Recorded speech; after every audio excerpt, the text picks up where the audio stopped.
Hello YouTube family तो केम छो बधा मजामां छो। तो फरी एक बार नवा विडियो में तमारुं स्वागत है। बधाने जय माताजी जय द्वारकाधीश।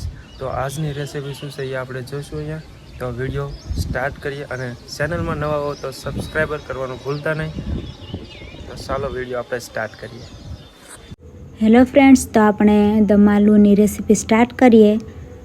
तो अहींया मैं थोड़ा बटेटा लीधा छे, एने आपणे पहेला बाफी लईशुं। तो આપણે બધા જ બટેટાને કુકરમાં એડ કરી દઈશું।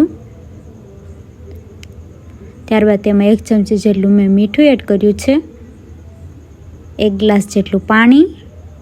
હવે આપણે તેને બોઇલ કરી લઈએ। બટેટા સરખી રીતે બફાઈ ગયા છે। હવે આપણે તેમાંથી છાલો કાઢી લઈએ।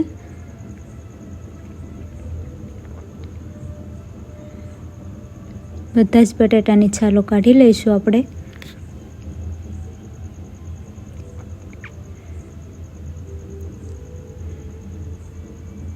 બટેટાની છાલો નીકળી ગઈ છે। હવે તેમાં આપણે કાંટાવાળી ચમચીની મદદથી તો તેમાં થોડા હોલ કરી દઈશું, જેથી કરીને આપણે જે ગ્રેવી તૈયાર કરીએ તે સરખી રીતે અંદર ભળી જાય। પેસ્ટ માટે અહીંયા મેં મરચાં, લસણ, તેમાં થોડું પાણી એડ કરી તેની પેસ્ટ બનાવી લઈશું। તો પેસ્ટ તૈયાર થઈ ગઈ છે।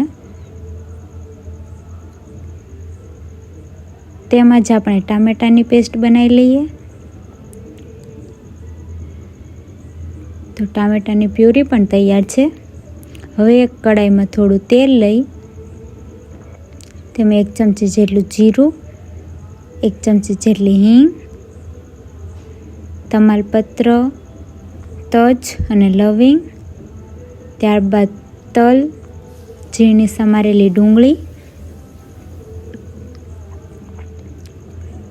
ત્યારબાદ 1 ચમચી જેટલું મીઠું, હળદર। ડુંગળીને આપણે ગોલ્ડન બ્રાઉન થવા દઈશું।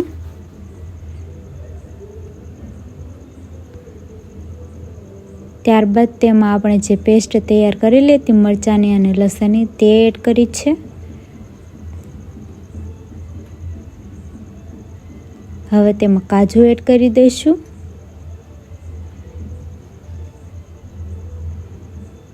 ત્યારબાદ લાલ મરચું એડ કરી દઈશું।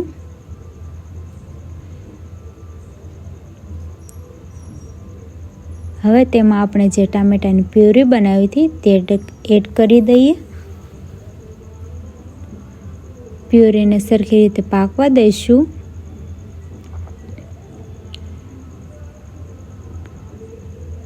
થોડું ઉકળે ત્યારબાદ આપણે જે બટેટા બોઇલ કરેલા હતા તે એડ કરી દઈશું। તો બધા જ બટેટાને આપણે એડ કરી દઈશું। બટેટાને આપણે ગ્રેવી સાથે મિક્સ કરી લઈએ। ત્યારબાદ તેમાં થોડો ગરમ મસાલો અને ઝીણી સમારેલી કોથમીર એડ કરી દઈશું।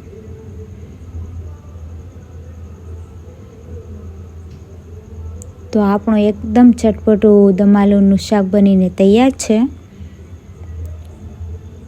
જો તમને આ વિડીયો પસંદ આવ્યો હોય તો વિડીયોને લાઈક કરો, વધુમાં વધુ શેર કરો અને અમારી ચેનલને સબસ્ક્રાઈબ કરો। તો જલ્દી મળીશું એક નવા વિડીયો સાથે। हेलो यूट्यूब फैमिली तो फाइनली रेसिपी तैयार थी गई है।